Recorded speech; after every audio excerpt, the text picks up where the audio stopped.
కింద విఘ్నేశ్వరుడు మూర్తిని ఎట్టాలంటే ఈ మూర్తిని ఎత్తుకుపోతారు. అందుకుని ఏం చేస్తారంటే మన మూర్తిని ఎత్తుకుపోతారేమో అని ఆ చుట్టుపక్కల ఉన్న వాళ్ళందరూ ఆ విఘ్నేశ్వరుడు చూసుకుంటూ ఉంటారు భక్తితోటి. అదో చమత్కారమైన సిద్ధాంతం. ఎక్కడ చూడండి పిళ్ళయార్ పిళ్ళయార్ పిళ్ళయార్, మురుగన్ మురుగన్ మురుగన్ అని సుబ్రహ్మణ్యుడే తమిళ దేశంలో.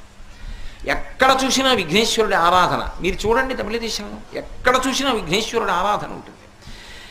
ఆయన్ని ప్రార్థన చేశారు వాళ్ళందరూ, స్వామి మాకు మంచినీళ్ళు లేవు ఇప్పించండి అన్నారు. చూశాడు, అపారమైనటువంటి శక్తి కలిగినటువంటి వాడు మహానుభావుడు అగస్త్యుడు పర్వతం మీద కూర్చుని తపస్సు చేస్తున్నాడు. ఆయన కమండలం కానీ కింద పడిపోయిందా, అందులోంచి వస్తున్నటువంటి జలం ఆగదు, పెద్ద ప్రవాహం కింద పెడుతుంది. ఎందుకంటే ఆయన శక్తి అటువంటిది.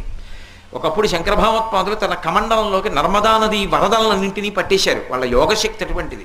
అగస్త్యుడు అటువంటి వాడు. ఆయన కమండలంలో నీళ్లు